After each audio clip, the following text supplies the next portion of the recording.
दिल्ली में पत्रकारों की जो गिरफ्तारी हुई है वह लोकतंत्र पर सीधा हमला है कि हिंसा राष्ट्रीय सुरक्षा के लिए एक चुनौती, राष्ट्रीय मुकुट पर हमला और देश के आदरणीय प्रधानमंत्री नरेंद्र मोदी की रहस्यमय केंद्र पोषित यह हिंसा है।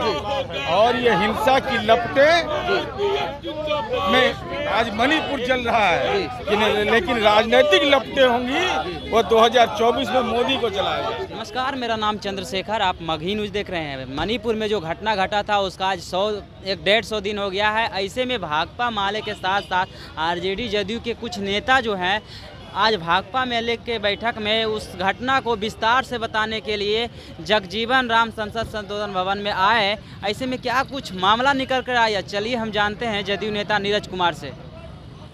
सर, मणिपुर घटना का आज 150 दिन हो गया है। ऐसे में आप लोग जितने भी तमाम नेता थे जदयू भाकपा माले के, इन्होंने निष्कर्ष निकाला जो वहाँ पे घटना घटा प्रचलित करके विशेष रूप से समझाएं सबको, क्या कुछ मामला था? कि मणिपुर की घटना तो एक झांकी है। मणिपुर में जिस तरीके से विभिन्न समुदाय के बीच अविश्वास का वातावरण बना दिया गया, जो राष्ट्रीय सुरक्षा के लिए चिंता का विषय बना हुआ है, और साथ ही साथ यह भी गौरतलब है यूरोपीय संघ इसकी चर्चा कर रहा है, संयुक्त राष्ट्र चर्चा कर रहा है, लेकिन आदरणीय प्रधानमंत्री जी विश्वास का माहौल बनाने के लिए कोई प्रयास नहीं कर रहे हैं। राज्य पोषित हिंसा हो रही है। अब साथ ही साथ अब तो स्थिति यह हो गई कि अगर ऐसे विषय पर कोई कलम चलाएगा तो उसको भी गिरफ्तार कर लिया जाएगा। तो आज वहाँ जगजीवन राम इंस्टीट्यूट में कार्यक्रम भी हुआ और ये प्रतिरोध मार्च शहीद स्मारक के सामने हुआ।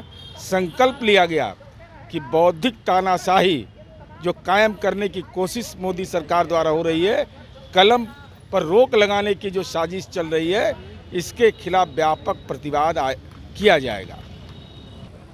तो ये थे हमारे साथ जदयू नेता नीरज कुमार जी, जिन्होंने साफ शब्दों में कहा कि मणिपुर तो एक झांकी है। ऐसा घटना जो है देश में बहुत सारा जगह घट रहा है जिसको कि प्रसारित नहीं किया गया है, और ये बीजेपी जो है इस पे ध्यान नहीं दे रही है। और पाउच करिए जरा।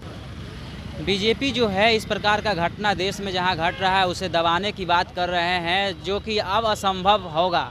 हम आज प्रतिरोध मार्च निकाले हैं और संकेत देना चाहते हैं कि जो देश में जो घटना घट रहा है उसे रोका जाए और साथ में मणिपुर के बेटियों को इंसाफ दिलाया जाए। बाकी बात इस वीडियो के माध्यम से आप अपना प्रतिक्रिया दे सकते हैं।